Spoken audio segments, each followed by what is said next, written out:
യേശുവേ നന്ദി, യേശുവേ സ്തോത്രം, യേശുവേ ആരാധന. ഹല്ലേലൂയ. കൃപാസനം മരിയൻ ഉടമ്പടി ധ്യാനത്തിലേക്ക് നമ്മൾ ഭക്തിപൂർവ്വം പ്രവേശിക്കുകയാണ്. ഈശോയോട് നമുക്ക് ഹൃദയത്തിൽ നന്ദി പറയാം. ദൈവപിതാവിനാൽ ആകർഷിക്കപ്പെട്ടിട്ട് പരിശുദ്ധ ദൈവമാതാവ് ജീവനോടെ പ്രത്യക്ഷപ്പെട്ട ഈ ആലയത്തിൽ ഈ സമയം നമ്മളെ ഒരുമിച്ച് കൂട്ടിയ ദൈവപിതാവിൻ്റെ സ്നേഹത്തിന് നമുക്ക് ഹൃദയത്തിൽ നന്ദി പറയാം. 2004 ഡിസംബർ 7-ാം തീയതി ഉച്ചകഴിഞ്ഞ് 2:30 ഇതുപോലൊരു ആരാധന മധ്യയാണ് ദൈവമാതാവ് സമയഘടികാരം നെഞ്ചിൽ ചാർത്തി ഈ അൾത്താരയിൽ പ്രത്യക്ഷയായിക്കൊണ്ട് ദുരന്തം ഉണ്ടാകുവാൻ പോകുന്നു, പ്രാർത്ഥിക്കണമെന്ന വലിയ ദൈവിക സന്ദേശം കൈമാറിയത്. ജീവിതത്തിൻ്റെ വിവിധ ദുരന്ത മുഖങ്ങളിലായിരുന്നു കൊണ്ടാണ് നമ്മളും പരിശുദ്ധ അമ്മ ജീവനോടെ പ്രത്യക്ഷപ്പെട്ട ഈ ആലയത്തിൽ വന്ന് മരിയൻ ഉടമ്പടിയെടുത്ത് പ്രാർത്ഥിച്ചുകൊണ്ട് ദുരന്ത മുഖങ്ങളെ അതിജീവിക്കുവാൻ, ദൈവകരുണ നമ്മുടെ ജീവിതത്തിൽ സ്വന്തമാക്കുവാൻ ആഗ്രഹത്തോടെ പ്രാർത്ഥിച്ച് ഉടമ്പടി നിബന്ധനകൾ പാലിച്ച് മുന്നേറുന്നത്. ഈ ധ്യാനം നയിക്കുവാൻ പോകുന്ന കൃപാസനത്തിൻ്റെ സ്ഥാപക ഡയറക്ടറായ ബഹുമാനപ്പെട്ട VP ജോസഫ് അച്ഛനെ ദൈവപിതാവിൻ്റെ കരങ്ങളിൽ സമർപ്പിച്ച് നമുക്കൊരു നിമിഷം മൗനമായിട്ട് പ്രാർത്ഥിക്കാം. അച്ഛൻ്റെ ആരോഗ്യത്തെ പ്രത്യേകമായിട്ട് സമർപ്പിച്ച് പ്രാർത്ഥിക്കാം. ഏറ്റെടുത്തിരിക്കുന്ന എല്ലാ ശുശ്രൂഷ മേഖലകളെയും പ്രത്യേകമായിട്ട് അൾത്താരയിൽ സമർപ്പിച്ച് പ്രാർത്ഥിക്കാം. ഈശോയെ വരാൻ പോകുന്ന ആരാധന മണിക്കൂറിനെ പ്രത്യേകമായിട്ട് സമർപ്പിച്ച് പ്രാർത്ഥിക്കുന്നു. ഈശോയെ ആരാധനയിലൂടെ നീളം അച്ഛനിലൂടെ നീ തന്നെ ഞങ്ങളോട് സംസാരിക്കണമേ എന്ന് പ്രാർത്ഥിക്കുന്നു. വചനം നൽകണമേ എന്ന് പ്രാർത്ഥിക്കുന്നു. കൃപാസനത്തിൻ്റെ എല്ലാ ശുശ്രൂഷ മേഖലകളെയും നിർമ്മാണ പ്രവർത്തനങ്ങളെയും ഞങ്ങൾ ഒരു നിമിഷം സമർപ്പിച്ച് പ്രാർത്ഥിക്കുന്നു. ഈശോയെ എല്ലാവരിലേക്കും ദൈവിക കൃപ സമൃദ്ധമായി വർഷിക്കുവാൻ ഈ ആരാധനയിലൂടെ കരുണയാകണമേ എന്ന് പ്രാർത്ഥിച്ചുകൊണ്ട് ദിവ്യകാരുണ്യനാഥനെ വരവേറ്റുകൊണ്ട് നമുക്ക് ഇരുകരങ്ങളും ഉയർത്തി ശക്തമായി ഈശോയെ സ്തുതിച്ചാരാധിക്കാം. ഹല്ലേലൂയ, ഹല്ലേലൂയ, ഹല്ലേലൂയ, ഹല്ലേലൂയ. ഈശോയെ നിന്റെ ശക്തി ഈ സമയം ഈ ആലയത്തിൽ പ്രകടമാക്കണമേ എന്ന് പ്രാർത്ഥിക്കുന്നു. പരിശുദ്ധ അമ്മയോടൊപ്പം പ്രാർത്ഥിച്ച അപ്പോസ്തല സമൂഹത്തിലേക്ക് ആത്മാവിന്റെ ശക്തി അയച്ചതുപോലെ ഞങ്ങളുടെ സമൂഹത്തിലേക്കും ഈശോയെ ആത്മാവിന്റെ അഗ്നി അയക്കണമേ. പുത്തൻ പെന്തക്കോസ്ത് അനുഭവം നൽകണമേ. സാക്ഷികളാക്കി ഉയർത്തണമേ. പരിശുദ്ധ പരമ ദിവ്യകാരുണ്യത്തിന് നേരവും ആരാധനയും സ്തുതിയും പുകഴ്ചയും ഉണ്ടായിരിക്കട്ടെ. പരിശുദ്ധ പരമ ദിവ്യകാരുണ്യത്തിന് നേരവും ആരാധനയും സ്തുതിയും പുകഴ്ചയും ഉണ്ടായിരിക്കട്ടെ. പരിശുദ്ധ പരമ ദിവ്യകാരുണ്യത്തിന് നേരവും ആരാധനയും സ്തുതിയും പുകഴ്ചയും ഉണ്ടായിരിക്കട്ടെ.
പരമദിവ്യകാരുണ്യത്തിന് ആരാധനയും സ്തുതിയും പുകഴ്ചയും ഉണ്ടായിരിക്കട്ടെ. വിശുദ്ധ പരമദിവ്യകാരുണ്യത്തിന് ആരാധനയും സ്തുതിയും പുകഴ്ചയും ഉണ്ടായിരിക്കട്ടെ. വിശുദ്ധ പരമദിവ്യകാരുണ്യത്തിന് ആരാധനയും സ്തുതിയും പുകഴ്ചയും ഉണ്ടായിരിക്കട്ടെ. ഒരു മനുഷ്യന് ഏറ്റവും കൂടുതൽ സന്തോഷകരമായിരിക്കാൻ കഴിയുന്നത് നമ്മളെ സൃഷ്ടിച്ചവൻ്റെ മുമ്പിലാണ്. അങ്ങനെ ഒരു അവസരം നമുക്ക് തരുന്നത് ക്രൈസ്തവർ അവരുടെ പള്ളിയെ വിളിക്കുന്നത് ദേവാലയം എന്നാണ് വിളിക്കുന്നത്. പള്ളിയെന്ന് പൊതുവെ സാങ്കേതിക കാര്യങ്ങളെ വിളിക്കുമെങ്കിലും നമ്മളെ തന്നെ വിളിക്കുന്നത് ദേവാലയം എന്നാണ്. ദൈവത്തിൻ്റെ ആലയം. അതിൻ്റെ കാരണം ദിവ്യകുർബാനയുടെ സാന്നിധ്യമാണ്. സാക്ഷാൽ ഈശോ ദിവ്യകുർബാനയായി തൻ്റെ വാഗ്ദാന പ്രകാരം കാലത്തിൻ്റെ അവസാനം വരെ ഞാൻ നിങ്ങളോട് കൂടെ ഉണ്ടായിരിക്കും. നമുക്ക് ദേവാലയത്തിൽ വരുമ്പോൾ 3 തരം സാന്നിധ്യമാണ് നമുക്ക് സംലഭ്യമാകുന്നത്. അതിൽ 2 സാന്നിധ്യവും വിശ്വാസത്തിൽ അധിഷ്ഠിതവും, ഒരു സാന്നിധ്യം അവിശ്വാസിയാണെങ്കിലും അനുഭവവേദ്യമാണ്. അതെല്ലാം ഈശോയുടെ വാഗ്ദാന പ്രകാരമുള്ള സാന്നിധ്യങ്ങളാണ്. എന്താണ് ഒന്നാമത്തെ സാന്നിധ്യം? 1, 2 പേർ എൻ്റെ നാമത്തിൽ എവിടെ ഒരുമിച്ച് കൂടിയാലും അവിടെ ഞാനുണ്ടായിരിക്കും. കൈയടിച്ച് സ്തുതിക്കട്ടെ. ഹല്ലേലൂയ, ഹല്ലേലൂയ, ഹല്ലേലൂയ, ഹല്ലേലൂയ, ഹല്ലേലൂയ. യേശുവേ ആനന്ദത്തിൽ സ്തുതിക്കട്ടെ. ഹല്ലേലൂയ. പൂർണ്ണതേ ശാശ്വതമാ സന്തോഷമേ ആനന്ദത്തിൻ പൂർണ്ണതേ ശാശ്വതമാ സന്തോഷമേ. മത്തായി ശ്രീകാരുടെ സുവിശേഷം 18:20. എന്തെന്നാൽ 2 3 പേർ എന്റെ നാമത്തിൽ ഒരുമിച്ച് കൂടുന്നിടത്ത് അവരുടെ മധ്യേ ഞാൻ ഉണ്ടായിരിക്കും. ഇതാണ് സഭയിലുള്ള സാന്നിധ്യം. ഈശോയുടെ പേരിലാണ് നമ്മളിവിടെ ഒരുമിച്ച് കൂടിയിരിക്കുന്നത്. അപ്പോൾ ഈശോയുടെ അലൗകികവും അഭൗമമായ ആത്മീയ സാന്നിധ്യം അത് ഗ്യാരണ്ടി ചെയ്യുകയാണ്. കർത്താവിൻ്റെ നാമത്തിൽ ഈ സാന്നിധ്യം നമുക്ക് വീട്ടിലും ഉണ്ടാക്കാം. ഈ സാന്നിധ്യം നമുക്ക് മൈതാനത്ത് ഉണ്ടാക്കാം. നമ്മൾ കർത്താവിൻ്റെ പേരിലൊന്ന് കൂടിയാൽ മതി. ഇനി 2ാമത്തെ സാന്നിധ്യമുണ്ട്. എന്താ 2ാമത്തെ സാന്നിധ്യം? 2ാമത്തെ സാന്നിധ്യം കർത്താവിൻ്റെ വചനത്തിലുള്ള സാന്നിധ്യമാണ്. അതെന്താണ്? ആദിയിൽ വചനമുണ്ടായിരുന്നു, വചനം ദൈവത്തോടുകൂടിയായിരുന്നു, വചനം ദൈവമായിരുന്നു, വചനം മാംസമായി നമ്മുടെ ഇടയിൽ വസിച്ചവന്റെ സാന്നിധ്യം. കൈയടിച്ച് ശ്രദ്ധിക്കട്ടെ. ഹല്ലേലൂയ, ഹല്ലേലൂയ, ഹല്ലേലൂയ, ഹല്ലേലൂയ, ഹല്ലേലൂയ. പിതാവേ നന്ദി, പിതാവേ മഹത്വം, പിതാവേ ആരാധന. ഹല്ലേലൂയ.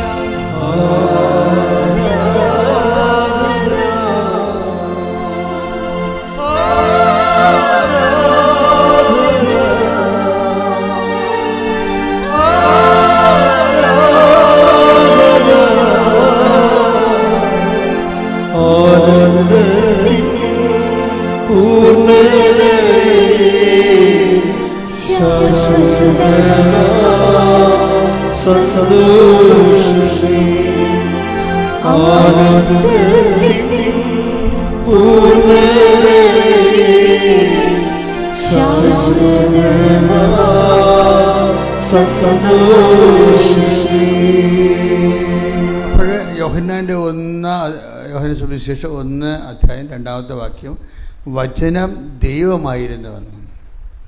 ഇപ്പം വചനം ഇവിടെ എപ്പോഴും നമ്മൾ ശ്രദ്ധിക്കേണ്ട ഒരു വിഷയം, ഈ വചനം ദൈവമായതുകൊണ്ട് തന്നെ വചനം പ്രഘോഷിക്കുന്ന ഇടങ്ങളിലെ, അപ്പം വചനം പ്രഘോഷിക്കുന്ന ഇടം എന്ന് പറഞ്ഞു കഴിഞ്ഞാൽ സഭയുടെ പാരമ്പര്യപ്രകാരമായിരിക്കണം, അപ്പോസ്തല പാരമ്പര്യം അനുസരിച്ചായിരിക്കണം. അല്ലാതെ എവിടെയെങ്കിലും പോയി ഒരു ധ്യാനാംഗത്തിൽ പോയി ആരുടെയെങ്കിലും വചനം കേട്ടിട്ട് ബൈബിൾ എടുത്ത് ഇറങ്ങിയവനൊക്കെ ആ വചനം കേട്ടാൽ നമ്മൾ വഴിതെറ്റിപ്പോകും. മറിച്ച് സഭ 2000 വർഷങ്ങളായിട്ട് അതിൻ്റെ ട്രഡീഷനും പാരമ്പര്യവും അപ്പോസ്തലിക കൂട്ടായ്മയിൽ നിന്ന് പകർന്നു കിട്ടിയ വിശുദ്ധ പാരമ്പര്യങ്ങളുള്ള തനത് കർത്താവിൻ്റെ സ്വന്തം സഭ സുവിശേഷ കാലം മുതലുള്ള സഭയാണ്. ഈ ഒരു സഭ എപ്പോഴും നോക്കേണ്ടത് ഇത് സുവിശേഷ കാലം മുതലുള്ള അപ്പോസ്തല സഭയാണെന്ന് നോക്കണം. അല്ലാതെ സഭകളെന്നും പറഞ്ഞ് ഒത്തിരി സഭകളുണ്ടാകും. അതൊക്കെ ഇടത്തും കിടക്കും തലക്കൊക്കെ ഓരോ ഇടത്തൂട്ടുകാർ സഭയിൽ നിന്ന് തെറ്റിപ്പിരിഞ്ഞു പോയവർ, പൈസ ഉള്ളവർ സ്വന്തമായിട്ട് കൂട്ടായ്മ ഉണ്ടാക്കി അങ്ങനെ കുറേ പേരൊക്കെ ഇട്ട് വിളിക്കും. അത് അങ്ങനെ കുറേ പേരിട്ട് ആൾക്കാരെ വിളിക്കണില്ലേ? അപ്പം പേരിട്ടത് കൊണ്ട് ദൈവത്തിൻ്റെ സഭയാകത്തില്ല. ദൈവത്തിൻ്റെ സഭയാകണമെങ്കിൽ അപ്പോസ്തല പാരമ്പര്യം ഉണ്ടാകണം. കർത്താവിൻ്റെ ഏതെങ്കിലും ഒരു കർത്താവിൻ്റെ നിയോഗപ്രകാരമാണ് അപ്പോസ്തലന്മാർ സഭ സ്ഥാപിച്ചിരിക്കുന്നത്. ആ അപ്പോസ്തല പാരമ്പര്യത്തിലുള്ളതായിരിക്കണം. അതാണ് അപ്പം നിങ്ങൾ ചിലർക്ക് ചോദിക്കും, ഇതെല്ലാം കൂടി ഒരു റീത്ത് പോലെ, സീറോ മലബാർ ഒരു റീത്ത്, മലങ്കര വേറെ റീത്ത്, ലത്തീൻ്റെ വേറെ റീത്ത്, എല്ലാം കൂടി ഒരു റീത്ത് പോലെ. അത് അറിവില്ലായ്മ കൊണ്ടാണ്. ഓരോ അപ്പോസ്തലന്മാർ ഓരോരോ രാജ്യത്ത് പോയി കർത്താവിൻ്റെ സുവിശേഷം പ്രസംഗിച്ചപ്പോൾ അവിടെയുള്ള പ്രാർത്ഥന അരൂപികളും ചിട്ടവട്ടങ്ങളും അവിടെ എങ്ങനെയാണ് മനുഷ്യൻ പാരമ്പര്യമായിട്ട് ദൈവത്തെ ആരാധിച്ചിരുന്നത് അത് അവർ ഉൾക്കൊണ്ടിട്ടാണ് അവിടെ സഭ സ്ഥാപിക്കുന്നത്. അതുകൊണ്ടാണ് റൈറ്റ്സ് ഉണ്ടാകുന്നത്, വ്യത്യസ്തങ്ങളായ റൈറ്റ്സ് ഉണ്ടാകുന്നത്. അവനവൻ്റെ റീത്തുകളെ അവരവർ ബഹുമാനിക്കുകയും ആദരിക്കുകയും ചെയ്യണം. കാര്യം അത് ആ ട്രഡീഷനിലാണ് നമുക്ക് പകർന്നു കിട്ടിയിരിക്കുന്നത്. അതെപ്പോഴും നമ്മൾ ഈ വിഷയത്തെ കുറച്ച് അറിവുണ്ടാകണത് എപ്പോഴും നല്ലതാണ്. അതായത് ഒരു അറിവില്ലാതെ ചുമ്മാ ഓരോ ധ്യാന കേന്ദ്രത്തിലും പള്ളികളിലും കയറി ഇറങ്ങി ബൈബിളും കഷത്ത് വെച്ച് വായിത്തൊന്നെ വിളിച്ച് പറഞ്ഞു കുറേ പ്രദേശം ഞാൻ കണ്ടിട്ടുണ്ട്. ഞാൻ അങ്ങനെയുള്ളവരൊക്കെ പതുക്കെ എൻ്റെ കൂട്ടായ്മ ഞാൻ മാറ്റിയിട്ടുണ്ട്. അതാണ് they have no tradition knowledge. Liturgy അറിയത്തില്ല, ആരാധനക്രമം അറിയത്തില്ല, ചർച്ച് ഹിസ്റ്ററി അറിയത്തില്ല, എക്ലോസിയോളജി അറിയത്തില്ല, ഒന്നും അറിയത്തില്ല. അപ്പം അറിയാവുന്ന കുറച്ച് കാണാൻ പിടിച്ച വചനങ്ങളേ ഉള്ളൂ. അങ്ങനെയുള്ളവർ സഭയെ നയിച്ചാൽ സഭ കേടായി പോകും. കാരണം ദൈവത്തിൻ്റെ സഭയായിട്ട് അത് വിശുദ്ധീകരിച്ച് കവകാശത്തിൽ വളരാതെ ഇരിക്കുകയും ചെയ്യും. അവർക്ക് തെറ്റ് പറയണത് അവരറിയാതെ തെറ്റ് പറഞ്ഞുകൊണ്ടിരിക്കുക. അവർക്കറിയത്തില്ല അവർ തെറ്റാണ് പറയണമെന്നുള്ളതിനെക്കുറിച്ച് അവർക്ക് അറിയത്തില്ല. അപ്പോൾ അങ്ങനെ അതാണ് ഈ കേരള സഭയിൽ ഇപ്പോൾ ബ്രദർമാരുടെ എണ്ണം കുറവല്ലേ. അതിൻ്റെ കാരണം ബ്രദർമാർ ശുശ്രൂഷ ചെയ്യാൻ ഉദ്ദേശിക്കുന്നുണ്ടെങ്കിൽ സഭയുടെ പഠനങ്ങൾ കീപ്പ് ചെയ്യാൻ പറഞ്ഞിട്ടുണ്ട്. അപ്പം അങ്ങനെ പറഞ്ഞപ്പോൾ വിദ്യാഭ്യാസം ഇല്ലാത്തവരും പഠനത്തിൽ പുറകുള്ളവരും ഒക്കെ മനസ്സിലാകത്തില്ല. അപ്പോൾ അതുകൊണ്ട് അവർ കളം കാര്യമാക്കിയിട്ടുണ്ട് ഇപ്പോഴും പലരും. കാര്യം എൻ്റെ കൂടെയൊക്കെ ഉണ്ടായിരുന്നു കുറേ കാര്യം ഇതുപോലെയുള്ള സുവിശേഷ വേലക്കാർ. അപ്പോൾ എപ്പോഴും നമ്മൾ ശ്രദ്ധിക്കേണ്ടത്, നിങ്ങളെ ക്രിസ്തുവിൽ വളരാൻ ഉദ്ദേശിക്കുന്നുണ്ടെങ്കിൽ അപ്പോസ്തലിക സഭ തിരഞ്ഞെടുക്കണം. കാര്യം കർത്താവിൻ്റെ കാലം മുതലുള്ള യേശുവിൻ്റെ മൂന്നാമത്തെ സാന്നിധ്യം എന്താ? വചനത്തിലുള്ള സാന്നിധ്യം അല്ലാതെ മൂന്നാമത്തെ സാന്നിധ്യം എന്താ? മൂന്നാമത്തെ സാന്നിധ്യം അതാണ് ഇപ്പോൾ ഓരോ ദേവാലയങ്ങളൊക്കെ നമ്മൾ ചെയ്യണ ഇപ്പം കൃപാസനങ്ങൾ ലളിതമാക്കി ഇട്ടിരിക്കുന്നതിൻ്റെ കാരണം എന്നോട് 2012-ലോ 2016-ലോ അമ്മ എന്നോട് ഒരു സ്വപ്നത്തിൽ പറഞ്ഞിട്ടുണ്ട്. ഇത് മുഴുവനും ഇതിനേക്കാൾ ലളിതമാകണമെന്ന് പറഞ്ഞിട്ടുണ്ടായിരുന്നു. എന്ന് വെച്ച് കഴിഞ്ഞാൽ ഞാൻ തന്നെ ഇതിൻ്റെ മുഖവാരം ഒരു ഓല തൂക്കി കെട്ടി അവിടെ ഗോഡെന്ന് മാത്രം എഴുതി വെക്കുന്ന ഒരു സ്വപ്നം എൻ്റെ ഡയറിയെ കിടപ്പുണ്ട്. കണ്ടതാണ്. അതായത് ഈ കൃപാസന ഒരു ഹോളാണ്, അതിൻ്റെ ഫ്രണ്ടിൽ ഓല വെച്ചാണ് കെട്ടിയിരിക്കുന്നത്. എന്നിട്ട് അവിടെ ഞാൻ സ്റ്റീൽ കൊണ്ട് ഗോഡെന്ന് എഴുതി വെക്കുന്നു, കുരിശൊന്നുമില്ല. അപ്പോൾ എന്താ വിഷയം എന്ന് വെച്ചാൽ ഈ ക്രിസ്തുവിനെ എല്ലാവർക്കും അറിയാൻ ഭയങ്കര ട്രാൻസെൻഡൻ്റായിട്ടുള്ള ഒരു ഭയങ്കര മാഗ്നിഫിഷ്യൻ്റ് കത്തീഡ്രൽ പോലെയൊക്കെ ഉള്ള ദേവാലയങ്ങളുണ്ടാക്കിയാൽ അവിടെ അത് നമ്മൾ എല്ലാവർക്കും ആണെന്ന് പറഞ്ഞാലും ആ പള്ളിയുടെ ഭാഷ എല്ലാവർക്കും ഉള്ളതല്ല. ശരിക്കും പറഞ്ഞാൽ അത് സോ കോൾഡ് ആ വിശ്വാസത്തിലുള്ളവർക്ക് വേണ്ടി മാത്രമുള്ളവരായിട്ട് ആണ് സാധാരണ തോന്നുന്നത്. കൃപാസനത്തെക്കറിയാൻ അങ്ങനെ തോന്നത്തില്ല. ഇവിടെ വെന്തും നീറി തകർന്ന് തരിപ്പണമായി വരുന്ന മനുഷ്യരാണ് ഉള്ളത്. അപ്പം അതുകൊണ്ട് അവർക്ക് ദൈവത്തിനെ അനുഭവിക്കാൻ, പ്രത്യേകിച്ച് ഇവിടുത്തെ ദൈവാനുഭവമൊക്കെ അമ്മ ത്രൂ ആണ്. ആദ്യം അമ്മയെ പരിചയപ്പെടും. അമ്മയെ പരിചയപ്പെടുമ്പോൾ തന്നെ ശരിയാകും ആൾ. അതായത് അമ്മയാണ് ഈശോനെ. ഞങ്ങളാരും കൂടുതലായിട്ട് നിങ്ങളുടെയൊക്കെ ഒന്ന് വിശ്വാസ കാര്യങ്ങൾ പറയാറില്ലല്ലോ, ഒന്നും പറയാറില്ല. പഠിപ്പിക്കലും കുറവാണ്. എന്താ കാര്യം? ഞങ്ങളെപ്പോഴും ചിന്തിക്കുന്നത് നിങ്ങൾക്ക് ദൈവാനുഭവം ഉണ്ടാകുമ്പോൾ നിങ്ങൾ താനേ ദൈവത്തെ അന്വേഷിക്കും. അപ്പം അതുകൊണ്ട് ഞാൻ നിങ്ങൾക്ക് ചോറുണ്ടാക്കി ഉരുട്ടി ഉണ്ടാക്കി വായി വെച്ചൊന്നും തരണില്ല. ഞാനിവിടെ നിന്ന് അരിയൊക്കെ തരും, നിങ്ങൾ പാകം ചെയ്തെടുക്കണമെന്നേ ഉള്ളൂ. അതാണ് വിഷയം. അതാണ്. അപ്പോൾ അത് ആരെയും നിർബന്ധിക്കുകയോ ഡിസ്റ്റർബ് ചെയ്യുകയോ ഒന്നും ചെയ്യത്തില്ല. എന്നെ സംബന്ധിച്ച് ഞാൻ അമ്മയോട് പറഞ്ഞിരിക്കുന്നത് എൻ്റെ വിഷയം കണ്ണീരാണ്. ഞാനിവിടെ കൈകാര്യം ചെയ്യുന്ന കണ്ണീരെന്നുള്ളൊരൊറ്റ വിഷയം മാത്രമേ ഉള്ളൂ. കണ്ണീര് ആർക്കുണ്ട്? അവന് കർത്താവിനെ കാണാനുള്ള എളുപ്പ വഴി ഉണ്ടാകണം. കണ്ണീര് ഇവിടെ കൃപാസനത്തിൻ്റെ ഒരു രീതി അതാണ്. കണ്ണീര് ആർക്കും വരാം, ഏത് സമയത്തും വരാം. കണ്ണീര് ആർക്കുണ്ട്? ഇമ്മീഡിയറ്റ് ഹെൽപ്പ് വേണം. ആ ഇമ്മീഡിയറ്റ് ഹെൽപ്പിനെ നമ്മൾ വേറെ ഒന്നും പറഞ്ഞിട്ട് കാര്യമില്ല. ആ അമ്മ തന്നെയാണ് ഏറ്റവും ബെസ്റ്റ്. നമ്മളുടെ പാപാവസ്ഥയോ പണ്ടത്തെ കാലമോ നമ്മുടെ പേരിലുള്ള ക്രിമിനൽ കേസുകളോ അല്ലെങ്കിൽ നിങ്ങൾ വിവാഹം പിരിഞ്ഞവരാണോ, ഒരുമിച്ച് താമസിക്കുന്നവരാണോ, കുടുംബം അലങ്കോലമാണോ, മദ്യപാനികളാണോ, അതൊന്നും ഇവിടെ കൃപാസനത്തിൽ ഫസ്റ്റ് ടൈമിലോ സെക്കൻഡ് ടൈമിലോ റെഫറൻസ് എടുക്കത്തില്ല. റെഫറൻസ് എടുക്കുന്നത് കണ്ണീരേ എടുക്കത്തുള്ളൂ. നിനക്ക് കണ്ണീരുണ്ടെങ്കിൽ ആ കണ്ണീരിന് ഇവിടെ സമാധാനമുണ്ട്. മൂന്നാമത്തെ സാന്നിധ്യമില്ലേ? മൂന്നാമത്തെ സാന്നിധ്യം എന്ന് പറഞ്ഞാൽ എന്താണത്? പിതാക്കന്മാർ മരുഭൂമി വെച്ച് മന്ന ഭക്ഷിച്ചു, അതുപോലല്ല ഈ അപ്പം. ഈ അപ്പം ഭക്ഷിക്കുന്നവൻ നിത്യം ജീവിക്കും. ലോകത്തിൻ്റെ ജീവന് വേണ്ടി ഞാൻ നൽകുന്ന അപ്പം എൻ്റെ ശരീരം തന്നെയാണ്. എൻ്റെ ശരീരം ഭക്ഷിക്കുന്നത് എന്നിലും ഞാൻ അവനിലും വസിക്കുന്നു. സജീവനായ പിതാവാണ് എന്നെ അയച്ചത്. അതുപോലെ എന്നെ ഭക്ഷിക്കുന്നവൻ ഞാൻ മൂലം ജീവിക്കും. അപ്പോൾ ജീവൻ നൽകുന്ന കർത്താവിൻ്റെ തനി സാന്നിധ്യം പരിശുദ്ധ കുർബാനയിലുള്ളതാണ്. അതുകൊണ്ടാണ് ഈ മാഗ്നിഫിഷ്യൻ്റ് ആയിട്ടുള്ള പള്ളികൾ വെക്കുന്നത്. ഓരോ പള്ളിക്ക് ഇപ്പോൾ 2 കോടി 8 കോടിയൊക്കെ വിലയല്ലേ? എന്തുകൊണ്ടാണ്? എനിക്ക് അതുകൊണ്ട് ഞാൻ 80 കോടി പള്ളിയും വെക്കും. അതിൻ്റെ കാര്യം എനിക്ക് പരിശുദ്ധ കുർബാന എന്താണെന്ന് അറിയാം. അതാണ് വിഷയം. എന്താ കാര്യത്തിന് ഒരു സ്വർഗമാണ് നമ്മൾ സൃഷ്ടിക്കുന്നത്. സ്വർഗത്തിലുള്ള ആള് നമ്മൾക്ക് നിത്യജീവൻ നൽകാൻ വേണ്ടി അതിൻ്റെ വില നൽകി പാപത്തിന് പരിഹാരം ചെയ്ത് ദേവപിതാവിന് മഹത്വപൂർണ്ണമായി ഉയർത്തി നിൽക്കുമ്പോൾ അവൻ്റെ മഹത്വപൂർണ്ണമായ സ്വർഗീയ തനി സാന്നിധ്യം എവിടെയുണ്ടോ അതിന് ഏത് 80 കോടിക്ക് എന്ത് വില? അതിനേക്കാൾ എന്തുമാത്രം മുടക്കാൻ പറ്റും? അത്രയും വലിയ ദേവാലയങ്ങളെ കർത്താവിന് വേണ്ടി ഭൂമിയിൽ ചെയ്യണം. അതാണ് കത്തോലിക്ക പള്ളികളുടെ ഒരു പ്രത്യേകത. ഓർത്തഡോക്സ് പള്ളി അങ്ങനെ, അപ്പോസ്തലിക പള്ളികളെല്ലാം അങ്ങനെയാണ്. എന്താണ്? ശരിക്കും കാശ് മുടക്കി വളരെ മാഗ്നിഫിഷ്യൻ്റായിട്ട് ചെയ്യും. എന്താ കാര്യം? അവിടെ വസിക്കുന്നവൻ്റെ വിലയുടെ മുമ്പിൽ ഈ കാണിക്കുന്ന പള്ളിയുടെ വില ഒന്നുമല്ല. വിലമതിക്കാനാവാത്ത ദൈവത്തിൻ്റെ തനി സാന്നിധ്യം ഇമ്മാനുവേൽ, കർത്താവിൻ്റെ സാന്നിധ്യം നമ്മോടുകൂടെ.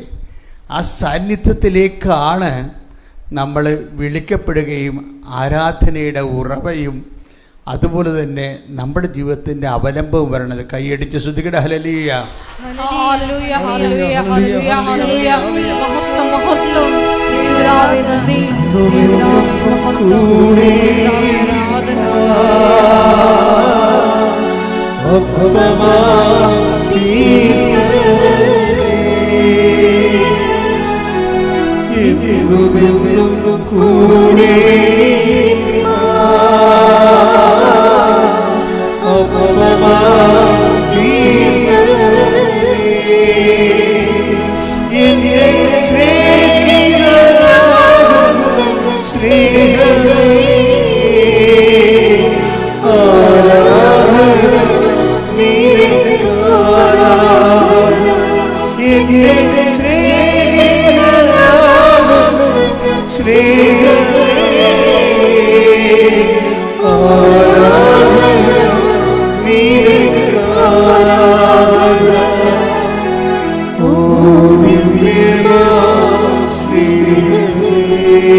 പരിശുദ്ധ പരമദിവ്യകാരുണ്യത്തിന് ആരാധനയും സ്തുതിയും പുകഴ്ചയും ഉണ്ടായിരിക്കട്ടെ. പരിശുദ്ധ പരമദിവ്യകാരുണ്യത്തിന് ആരാധനയും സ്തുതിയും പുകഴ്ചയും ഉണ്ടായിരിക്കട്ടെ. എൻ്റെ പ്രിയപ്പെട്ടവരെ, അച്ഛൻ നേരത്തെ പറഞ്ഞതിലേക്ക് തിരിച്ചു വരികയാണ്. കൃപാസന മാതാവിൻ്റെ പ്രത്യക്ഷീകരണത്തിൻ്റെ സന്നിധാനമാണ്. ബേസിക്കായിട്ട് വാട്ട് ഇസ് കൃപാസനം എന്ന് ചോദിച്ചാൽ നമ്മുടെ കയ്യിൽ ഒരു സിംഗിൾ ആൻസറേ ഉണ്ടാവും. ബേസിക്കായിട്ട് വാട്ട് ഇസ് കൃപാസനം എന്ന് ചോദിച്ചാൽ എന്താണ്? അമ്മ പ്രത്യക്ഷപ്പെട്ട ഇടം. അത്രയേ ഉള്ളൂ. അമ്മ പ്രത്യക്ഷപ്പെട്ടത് എന്തിനു വേണ്ടിയാണ്? ദുരന്തം ഉണ്ടാകാൻ പോകുന്നു, പ്രാർത്ഥിക്കണം എന്ന് പറയാം. അപ്പോൾ നമ്മളിവിടെ എന്തിനാണ് കൂടിയിരിക്കുന്നത്? ദുരന്തം ഉണ്ടായപ്പോൾ, ജീവിതത്തിൽ ഓരോ ദുരന്തങ്ങൾ ഉണ്ടായപ്പോൾ പ്രാർത്ഥിക്കാൻ വന്നവരാണ്. അവരോട് ദൈവം എന്താ പറഞ്ഞത്? നിങ്ങൾ ഞാനുമായിട്ട് ഉടമ്പടിയെടുത്ത് ഉത്തരവാദിത്തമുള്ള ഒരു ബന്ധം ഉണ്ടാക്കാൻ. അത് രണ്ടൊരു ബന്ധമുണ്ടല്ലോ. ഒരു നിരുത്തരവാദിത്തമായ ബന്ധം ഉണ്ടാവും. നിരുത്തരവാദിത്തം ഇപ്പം അപ്പന്മാരാണെങ്കിൽ കുടിച്ചു കൂത്താടി മക്കൾക്ക് കെട്ടപ്രായം 22 വയസ്സായാലും ശരി, അപ്പനിങ്ങനെ 5 പൈസ പോലും സൂക്ഷിക്കാതെ ഇങ്ങനെ കുടിച്ച് കൂത്താടി നടക്കും. അപ്പനാണ് അയാൾ, പക്ഷേ ഉത്തരവാദിത്തം ഇല്ല അല്ലേ? അപ്പോൾ അപ്പനാണെന്ന് പറഞ്ഞാൽ റിലേഷനിൽ ഉത്തരവാദിത്തം ഉണ്ടാകത്തില്ല. ഏറ്റവും വലിയ വിഷയം റിലേഷൻ അല്ല പ്രശ്നം. ആദ്യം അപ്പനായിട്ട് വല്ല കാര്യമുണ്ടോ? ഒരു കാര്യമില്ല. അപ്പോൾ ചില കുഞ്ഞുങ്ങളൊക്കെ ചില ആൾക്കാരെ കണ്ണും കൈയും കാണിച്ചിട്ട് ഓടിക്കളഞ്ഞെന്നൊക്കെ പറയുമ്പോൾ ഞാൻ അവരെ വിളിക്കും. എടി ഇവിടെ എന്ത് സംഭവിച്ചത്? അച്ഛാ, ഈ ജന്മം ഇവിടെ നിന്ന് ആര് കല്യാണം കഴിപ്പിച്ച് തരും? എൻ്റെ കാര്യം ആരന്വേഷിക്കും? ഞാൻ പിന്നെ മിണ്ടത്തില്ല. അവളെ തലയെ വെച്ച് ചായ ശ്രദ്ധിക്കും. എന്താ കാര്യം? അവളുടെ ചെരുപ്പേ കയറി ചിന്തിക്കുമ്പോൾ നമുക്ക് ഉത്തരവില്ല. എന്താ കാര്യം? ആ ബന്ധം, അതിന് ഉത്തരവാദിത്തമുള്ള ആളെ കുടിച്ച് കൂത്താടി വെടിവില്ല നടക്കുകയാണ്. അതാ. അപ്പം ബന്ധമല്ല പ്രശ്നം. എന്താണ് പ്രശ്നം? ഉത്തരവാദിത്തമാണ് പ്രശ്നം. ഉറപ്പല്ലേ? ബന്ധമല്ല പ്രശ്നം. നിങ്ങൾക്ക് ദൈവമാണ്. എല്ലാവരും ദൈവത്തിൻ്റെ മക്കൾ, അത് ഓക്കെ. അപ്പനെന്ന് വിളിക്കാം, എല്ലാവരും ദൈവത്തെ മക്കളെന്ന് വിളിക്കാം, നമുക്ക് റിലേഷൻ എന്ത് വിളിക്കാം. പക്ഷേ എന്താ പ്രശ്നം വെച്ച് കഴിഞ്ഞാൽ ഇതിനെല്ലാം സാധൂകരിക്കണം. വിളിക്കണമല്ല പ്രശ്നം. എന്തും നമുക്ക് വിളിക്കാം. ഞാൻ ദൈവത്തിൻ്റെ മകളാണെന്ന്, മകനാണെന്നൊക്കെ പറയുകയും ചെയ്യാം. പക്ഷെ അതല്ല പ്രശ്നം. സാധൂകരിക്കണം എന്ന് വെച്ച് കഴിഞ്ഞാൽ നീതീകരിക്കണം, അല്ലെങ്കിൽ സ്ഥിരീകരിക്കണം. ഉടമ്പടി എന്താ ചെയ്യണത്? നമ്മൾ ദൈവവുമായിട്ട് റിലേഷനിലാണെന്ന് നമ്മൾ ഉത്തരവാദിത്തങ്ങൾ ഏറ്റെടുക്കുന്നത്. അതാണ് വിഷയം. ഉടമ്പടിയിൽ എന്താ സംഭവിക്കണത്? നമുക്കൊരു ക്ലെയിം വരാൻ കാര്യം എന്താണ്? ദൈവമക്കൾ എന്ന് വിളിക്കപ്പെടുക മാത്രമല്ല, നമ്മൾ ദൈവമക്കളാണെന്ന് നമ്മൾ തന്നെ സുവിശേഷം നൽകുന്ന ഉത്തരവാദിത്തങ്ങളെ ഏറ്റെടുക്കാൻ വേണ്ടിയാണ് ഉടമ്പടി ചെയ്യണത്. ഉടമ്പടി ചെയ്യുമ്പോൾ നമുക്ക് ക്ലെയിമായി. ശരിക്കും പറഞ്ഞാൽ ഈ ഉടമ്പടിക്ക് നമ്മൾ ആസ്തി വെച്ചിരിക്കണത് എന്താണ്? ഉടമ്പടി ദൈവം തന്നപ്പോൾ അവൻ പറയണ പോലെ ചെയ്തുകൊണ്ട് ജീവിക്കാൻ വേണ്ടി അമ്മയുടെ ഒരു ആധ്യാത്മികമാണ് ഇതിൻ്റെ ആധാരം. അങ്ങനെ ജീവിതം അമ്മ പറയുന്ന ആ ഫോർമുല അനുസരിച്ച് കൊണ്ട് അവൻ പറയണ പോലെ നമ്മൾ ജീവിച്ച് കൊള്ളാമെന്നാണ് ദൈവതിരുസ്ഥൻ്റെ അമ്മയുടെ മാധ്യസ്ഥത്തിൽ ഈശോയോട് നമ്മൾ ഉടമ്പടി ചെയ്യണത്. അപ്പോൾ ഉടമ്പടി ചെയ്യുമ്പോൾ നമുക്ക് ഒരു ക്ലെയിമായി. എന്താണ്? ഒരു ആത്മവിശ്വാസമായി. എന്താ കാര്യം? നമ്മൾ നമ്മുടെ കാര്യങ്ങൾ, ആ ഉത്തരവാദിത്തങ്ങൾ നിർവഹിച്ചു കഴിഞ്ഞാൽ ദൈവത്തിൻ്റെ ഉത്തരവാദിത്തങ്ങൾ, കാര്യം ദൈവം സത്യസന്ധനായതുകൊണ്ടും വിശ്വസ്തനായതുകൊണ്ടും ഓട്ടോമാറ്റിക്കലായിട്ട് ദൈവത്തിൻ്റെ ഉത്തരവാദിത്തം നിർവഹിക്കും. ഇപ്പം ചില ആൾക്കാർക്ക് എന്താ സംഭവിച്ചിരിക്കണമെന്ന് അറിയാമോ? എനിക്കതിൻ്റെ അകത്ത് ഭയങ്കര സങ്കടവും ദേഷ്യവും ഉണ്ട്. ദേഷ്യം ഉണ്ടായ കാര്യമൊന്നുമില്ല, എന്നാലും ഞാൻ പറയണേ എന്താ ചെയ്യില്ലേ, ചില ആൾക്കാർക്ക് ഉടമ്പടി 3 പുതുക്കിയാലും അവർക്ക് ഉടമ്പടിയുടെ ആ സ്പിരിറ്റിനെ കുറിച്ച് അറിയത്തില്ല. ഇപ്പം കഴിഞ്ഞ ദിവസങ്ങളിൽ ഒരു അപ്പച്ചൻ വന്നു. അപ്പച്ചൻ്റെ പേരെന്ന് വെച്ചാൽ അങ്ങയുടെ ജോലി എന്താ? അങ്ങയുടെ ജോലി ഭയങ്കര രസമാണ്. അങ്ങയുടെ പേരെന്നാ? Martin Thomas. വയനാടുകാരനാണ്, പ്രായമുള്ള അപ്പച്ചനാണ്. അപ്പം അങ്ങയുടെ ജോലി എന്താണെന്നറിയാമോ? ഉടമ്പടിയിൽ ഉടക്കി നിൽക്കുന്നവരെ കണ്ടുപിടിച്ച് അവരുടെ തെറ്റുവശങ്ങൾ കൗൺസിൽ ചെയ്ത് മനസ്സിലാക്കി അവരെ കറക്റ്റ് ഉടമ്പടിയിലേക്ക് കൊണ്ടുവരികയാണ്. അപ്പം അങ്ങനെ ഒരു പ്രേക്ഷിത പ്രവർത്തനം തുടങ്ങിയിട്ടുണ്ട്. ഞാൻ പറഞ്ഞു കൊടുത്തതല്ല, അങ്ങേര് ചെയ്തുകൊണ്ടിരിക്കുന്ന പരിപാടിയാണ്. 11 ഭാഷ പത്രം മേടിച്ചിട്ട് പോകണ്ട ഇവിടുന്ന്. ആര് പറഞ്ഞു അങ്ങേരോട് 11 ഭാഷ പഠിക്കാൻ? ഒരു മലയാളി 11 ഭാഷ പത്രം മേടിച്ചിട്ട് പോവുകയാണ്. പൈസ 60-67 ഉണ്ടെന്ന് തോന്നണം, പക്ഷെ ആരോഗ്യം ഉണ്ട് ആളിനെ. അപ്പോൾ 11 ഭാഷ പത്രം മേടിച്ചിട്ട് പോവുകയാണ്. എന്തിനാണ്? അങ്ങേ വ്യാപരിക്കുന്ന ഇടങ്ങളിൽ ആ ഭാഷക്കാരുണ്ടെങ്കിൽ അവരുമായിട്ട് പോയി സംസാരിക്കും. അപ്പം ചിലർ പറയും ഞാൻ ഉടമ്പടി എടുത്തതാണ്, എനിക്ക് പ്രത്യേകിച്ച് പ്രയോജനമൊന്നും ഉണ്ടായില്ലെന്ന് പറയും. തണ്ട് പുതുക്കിയിട്ടും പ്രയോജനമൊന്നും ഉണ്ടായില്ലെന്ന് പറയും. എൻ്റെ മക്കളെ ഒരിക്കലും അങ്ങനെ സംഭവിക്കത്തില്ല. എന്നോട് അമ്മ പറഞ്ഞത് ഉടമ്പടി ഉടനടി പരിഹാരം എന്നാണ് പറഞ്ഞത്. അപ്പോൾ പിന്നെ എങ്ങനെ എനിക്ക് രണ്ട് പുതുക്കണത്? അപ്പോഴെന്തോ അവിടെ ഒരു ചെറിയൊരു പ്രശ്നമുണ്ട്. എന്താണത്? ആ ഉടമ്പടിയിലല്ല നിങ്ങളിവിടെ വന്ന് എന്തൊക്കെ ഏറ്റെന്നുള്ള കാര്യം സത്യമാണ്, എന്തൊക്കെ എഴുതിയിട്ടുണ്ടെന്നുള്ള കാര്യം സത്യമാണ്. പക്ഷേ ഉടമ്പടി സ്ഥിരീകരിക്കപ്പെട്ടിട്ടില്ല. അപ്പോൾ ഉടമ്പടി ഫ്ലക്ച്വേഷൻ ഉണ്ടായിട്ടുള്ള ആൾക്കാരെ കണ്ടുപിടിക്കുകയാണ് ഈ മാർട്ടിൻ തോമസിൻ്റെ ജോലി. അപ്പോൾ അവർ എവിടെയാണ് മിസ്റ്റേക്ക് ഉണ്ടായിരിക്കണത്? അവർ മിസ്റ്റേക്ക് ഉണ്ടായിരിക്കണത് കാരുണ്യ പ്രവൃത്തിയിലാണോ അതോ പ്രേക്ഷിത പ്രവർത്തനങ്ങളിലാണോ? അപ്പോൾ അത് നോക്കിയിട്ട് അത് ചെയ്യാൻ വേണ്ടി അവരെ പ്രോത്സാഹിപ്പിച്ചു. അതിനുശേഷം വീണ്ടും അവരെ കൊണ്ട് ഉടമ്പടി പുതുക്കിച്ച്, ഇത് ആരും പറഞ്ഞതല്ല, ദൈവമായിട്ട് അവർ അങ്ങേക്ക് ബന്ധമുണ്ടായപ്പോൾ ദൈവം പറഞ്ഞു കൊടുത്തതാണ്. ഈ ഉടമ്പടി ഉഴപ്പിവരെ പോയി കാണണമെന്ന് ഞാൻ പറഞ്ഞിട്ടില്ല. സത്യമായിട്ട് അതായത് നിങ്ങൾ സത്യസന്ധമായിട്ടാണ് ദൈവദർശനം നിൽക്കണമെന്നുണ്ടെങ്കിൽ നിങ്ങളെ രക്ഷപ്പെടാനുള്ള എല്ലാ മാർഗങ്ങളും എൻ്റെ മക്കളെ ആദ്യം ഒരു കമ്മ്യൂണിക്കബിൾ ആകണം. അതാണ് ഇതിൻ്റെ അകത്തുള്ള ഏറ്റവും വലിയ ഒരു വിഷയം. കമ്മ്യൂണിക്കബിൾ ആകണം. കമ്മ്യൂണിക്കബിൾ ഉടമ്പടിയുടെ ഫസ്റ്റ് പ്രിൻസിപ്പിൾ എന്താണ്? Be a communicant person. എന്നുവെച്ചാൽ ഒരു ദൈവമായിട്ട് ഒരു ഇൻട്രാക്ഷൻ, ഒരു സംസാരം, ഒരു സംഭാഷണം, സൗഹൃദമാകണ ഒരു വ്യക്തിയാകണം. സംഭാഷണ സൗഹൃദം, അതാണ് കമ്മ്യൂണിക്കബിൾ എന്ന് പറയണത്. സൗഹൃദ സംഭാഷണമല്ല. അത് സൗഹൃദ സംഭാഷണം നമ്മൾ വഴിയെ കൊണ്ടുപോയിട്ട് നടത്തും പരിചയക്കാരും. അങ്ങനെയല്ല, സംഭാഷണ സൗഹൃദം എന്ന് വെച്ച് കഴിഞ്ഞാൽ കമ്മ്യൂണിക്കബിൾ ഫ്രണ്ട്ലി എന്ന് വെച്ച് കഴിഞ്ഞാൽ ദൈവമായിട്ട് ഇൻട്രാക്ട് ചെയ്യാൻ വേണ്ടിയുള്ള ഒരു റിലേഷനിലേക്ക് ആദ്യം വരണം. അങ്ങനെ റിലേഷനിലേക്ക് വരണമെന്നുണ്ടെങ്കിൽ എന്തൊക്കെ വേണം? അടിയുറച്ച വിശ്വാസം വേണം. വിശ്വാസം ഇപ്പം ഉടമേ ഇങ്ങനെ റെഡിമെയ്ഡ് പോലെ അടിയുറച്ച വിശ്വാസം കിട്ടത്തില്ല. വിശ്വാസം എപ്പോഴും ചില പരീക്ഷണങ്ങളിലൂടെ മാത്രമേ ഉറക്കത്തുള്ളൂ. അപ്പോൾ ഒന്നാം പരീക്ഷണം, രണ്ടാം പരീക്ഷണം അത് ഇതിൻ്റെ അകത്ത് ഉള്ളതാണ്. അപ്പോൾ പരീക്ഷണം വരുമ്പോൾ ചില ആൾക്കാർ ഒന്നാം പരീക്ഷണവും രണ്ടാം പരീക്ഷണം വരുമ്പോൾ തന്നെ ഗുഡ് ബൈ പറഞ്ഞ് അവർ പോകും. അവരെ പിന്നെ നമുക്കൊന്നും ചെയ്യാൻ പറ്റത്തില്ല. കാര്യം എന്താ? ഞാൻ ഇവിടുന്ന് 500 പ്രഭാഷണങ്ങൾ ഉടമ്പടിയുടെ നിങ്ങൾക്ക് നൽകിയിട്ടുണ്ട്. ആത്മാർത്ഥമായിട്ടാണ് നിങ്ങൾ ഉടമ്പടി എടുത്തിരുന്നുണ്ടെങ്കിൽ അച്ഛൻ്റെ പഴയ പ്രസംഗങ്ങൾ നിങ്ങൾ കേൾക്കും. കേൾക്കുന്നത് എന്തിനാണ്? എന്നിട്ട് നിങ്ങൾ ഉടമ്പടി ജീവിതം ദൈവമായിട്ട് റിപ്പയർ ചെയ്യണം. ഇന്ന മിസ്റ്റേക്കുകൾ എനിക്ക് സംഭവിച്ചിട്ടുണ്ട്. ചിലർക്ക് സംഭവിച്ചിരിക്കുന്നത് അവർ ദൈവസ്നേഹക്കുറവ് ആണ് ചിലർക്ക് സംഭവിച്ചിരിക്കുന്നത്. ചിലർക്ക് സംഭവിച്ചിരിക്കുന്നത് അവരുടെ വിഷയത്തിന് അമിത പ്രാധാന്യം കൊടുത്തിട്ട് ദൈവത്തിന് സെക്കൻഡ്. അതിപ്പോൾ എല്ലാം അങ്ങനെയാണ് തെറ്റിക്കിടക്കുന്നത് ആൾക്കാർക്ക്. വിഷയമാണ് ദൈവം ചിലർക്കെങ്കിലും വിഷയമാണ് ദൈവം. നമ്മൾ അറിഞ്ഞ് നമുക്ക് ശരിക്കും ഇതിനെ സ്കാൻ ചെയ്ത് കഴിഞ്ഞപ്പോൾ ഒരു വെള്ളമില്ലേ, ഇപ്പോൾ വെള്ളം മൈക്രോസ്കോപ്പിന് അടി വെച്ച് കഴിഞ്ഞാൽ പിന്നെ ആ വെള്ളം നമ്മൾ കുടിക്കത്തില്ല. നിങ്ങൾ എത്ര ജർമ്മൻ ഡിസ്റ്റിലറിയിൽ നിന്നെടുത്ത വെള്ളമായാലും ശരി, ട്രീറ്റ് ചെയ്ത വെള്ളമായാലും ശരി, ഒരു നിമിഷം നിങ്ങൾ മൈക്രോസ്കോപ്പിൽ വെച്ച് കഴിഞ്ഞാൽ പിന്നെ ആ വെള്ളം കുടിക്കത്തില്ല. കാര്യം അതിൻ്റെ അകത്ത് ആവശ്യത്തിന് ബാക്ടീരിയ ഉണ്ടാവും. ബാക്ടീരിയയൊക്കെ ഇങ്ങനെ പേന് പോലെ നിരക്കണ കാണാം വെള്ളത്തിൻ്റെ അകത്ത്.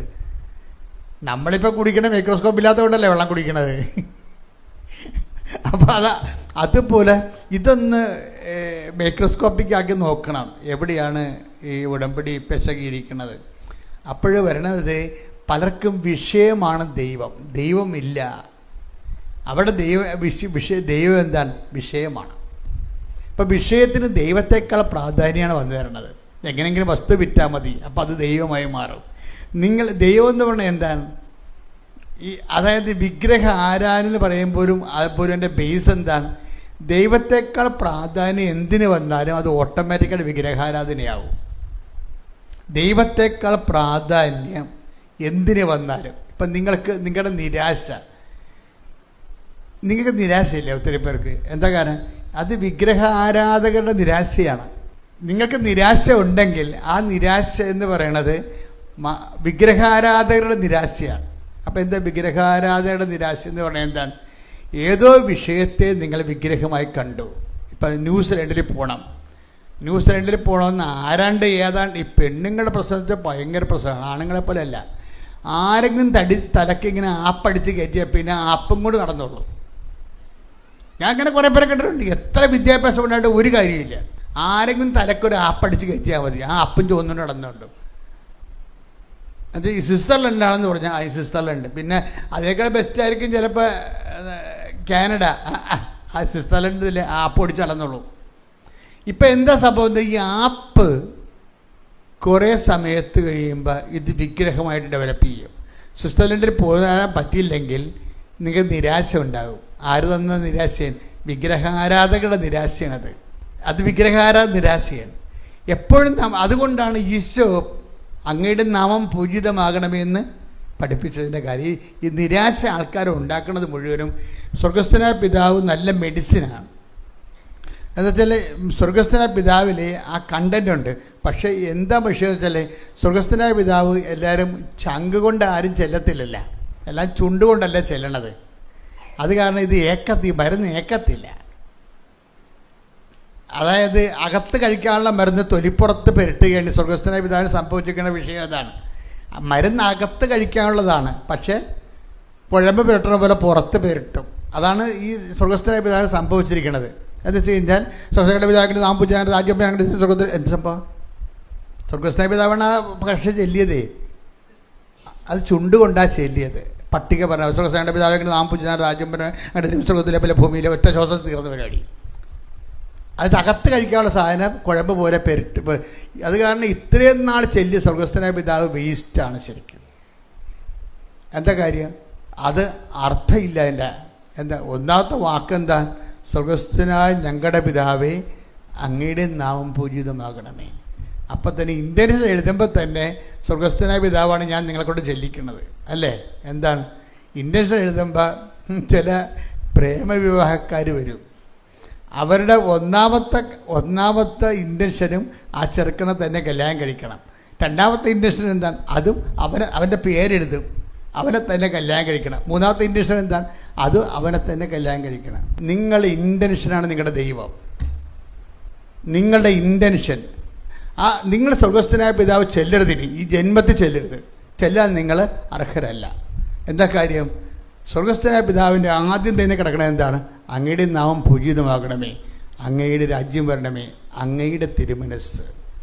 ദൈവത്തിന് ഒരു വാതിൽ വെച്ച് കൊടുത്തിട്ടാണ് സ്വർഗസ്ഥനായ പിതാവ് ഡിസൈഡ് ചെയ്തിരിക്കുന്നത്. ഇത് ചെല്ലാനുള്ള യോഗ്യത പ്രാപിച്ചാൽ ബാക്കി ഇൻറ്റൻഷനൊക്കെ തീരുമാനമാകും. ഒരു ക്രിസ്ത്യാനിയുടെ അല്ലെങ്കിൽ ഒരു ദൈവ പൈതലിൻ്റെ ഏറ്റവും വലിയ വെല്ലുവിളി എന്താണ്? സ്വർഗസ്ഥനായ പിതാവ് ചെല്ലാനുള്ള യോഗ്യത, ലൈസൻസാണ്. ഇപ്പം ചിലർ പറയാം, എൻ്റെ അടുത്ത് ഒന്ന് പറയാം, അച്ഛാ ഒന്ന് പ്രാർത്ഥിക്കണ വെച്ചാൽ 2 പ്രാവശ്യം 8 എടുത്തപ്പോൾ കമ്പിയിട്ട് മുട്ടിയെന്ന് പറയും.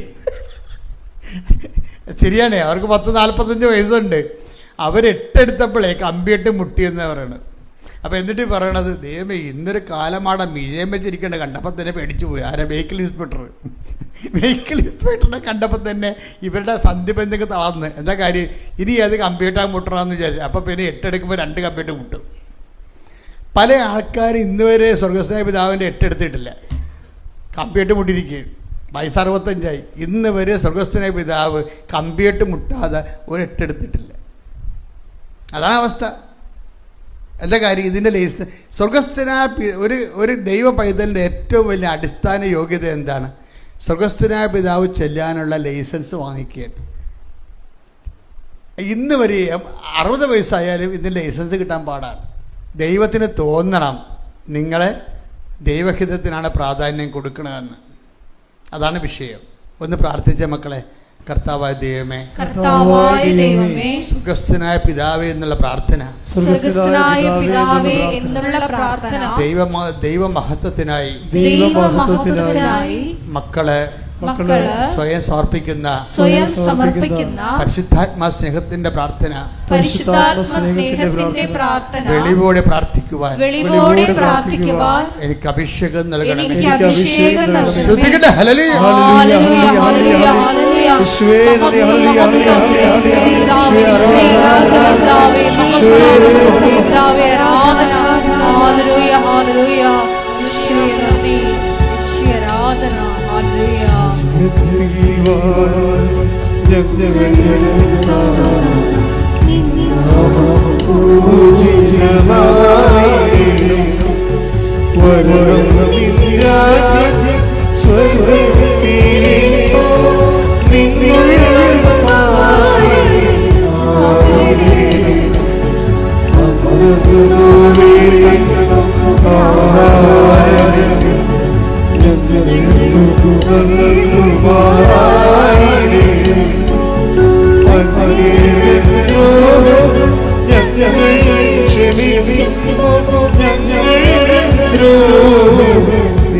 പരിശുദ്ധ പരമദിവ്യകാരുണ്യത്തിന് ആരാധനയും സ്തുതിയും പുകഴ്ചയും ഉണ്ടായിരിക്കട്ടെ. മക്കളെ, എന്താ വിഷയം എന്ന് വെച്ചാൽ ഇതിനൊക്കെ ഒരു ലൈസൻസ്, ഈ പ്രാർത്ഥന ചെല്ലാൻ മാത്രമുള്ള സമർപ്പണം, ദൈവത്തിൻ്റെ ഇഷ്ടം പോലെ ഇതിന് നിറവേറട്ടെ എന്ന് പറയണമെങ്കിൽ നമുക്ക് നല്ല ദൈവസ്നേഹം വേണം. ഈ നിശ്ചിത അത്രയും ദൈവസ്നേഹം നമ്മൾ നിറഞ്ഞാൽ ആ ദൈവസ്നേഹത്തെ കൃത്രിമമായി നിറക്കാനാണ് ഞങ്ങൾ പലപ്പോഴും ഉടമ്പടിയിലൂടെ നിങ്ങൾക്ക് ഹോംവർക്ക് തരണത്. പ്രീഡിയ ഉടമ്പടി നിങ്ങളോട് പറയത്തില്ലേ, പ്രേക്ഷിത വേല ചെയ്യണം, പിന്നെന്ത് ചെയ്യും, പിന്നെന്താ പറയണത്, ഉപവിപ്രവർത്തനങ്ങൾ ചെയ്യണം, വിശുദ്ധിയോടെ ജീവിക്കണം. അതെന്തിനങ്ങനെയൊക്കെ പറയണത്? അതായത് നിങ്ങൾ ഉത്തരവാദിത്വപൂർണ്ണമായ ഒരു ഉടമ്പടി ജീവിതമാണ് ദൈവമായിട്ട് നയിക്കണമെന്ന് എനിക്കെപ്പോഴും. ഇപ്പം ഞാനും ഇതുപോലെ കർത്താവിൻ്റെ തിരുസന്നിധി വരുമ്പോൾ നിങ്ങളെ ഞാൻ പ്രസൻറ്റ് ചെയ്യുകയല്ലേ, ഞാൻ ഇതിൻ്റെ ഒരു പ്രയോക്താവായിട്ട് നിന്നിട്ട് നിങ്ങൾക്ക് കുറേ അധികം ജീവിത പ്രശ്നങ്ങളുണ്ട്, അതെല്ലാം പരിഹരിക്കണമെന്ന് നിങ്ങളെപ്പോലും ഞാനും ആഗ്രഹിക്കുന്നുണ്ട്, അമ്മയും ആഗ്രഹിക്കുന്നുണ്ട്. ആദ്യം എന്താ ചെയ്യേണ്ടത്? ഞങ്ങൾ നിങ്ങളെ പ്രസൻറ്റബിൾ ആക്കുകയാണ് ദൈവതിരുസന്നിധിയിൽ. നിങ്ങളിലൂടെ വെച്ചാൽ നിങ്ങൾ ഉടമ്പടി എടുത്ത് ഒഫീഷ്യലായിട്ട് പിശാചിൻ്റെ ആളായിട്ട് മാറും. നിങ്ങൾ ഉടമ്പടി എടുത്ത് ഉഴപ്പി കോൺതിരിഞ്ഞ് വിഷയത്തെ വിഗ്രഹമായി കണ്ട് ദൈവമായി കണ്ട് നിങ്ങൾ ദൈവത്തിന് പണി കൊടുത്ത് തിരിച്ച് പണി മേടിച്ച ആളാണ്. അപ്പം നിങ്ങൾ വാ പൊളിച്ച് കഴിഞ്ഞാൽ പറയും ഞാൻ 2 പുതുക്കി, എന്നിട്ട് വലിയ കാര്യമൊന്നും ഇല്ലെന്ന് പറയും. അതല്ലല്ല വിഷയം.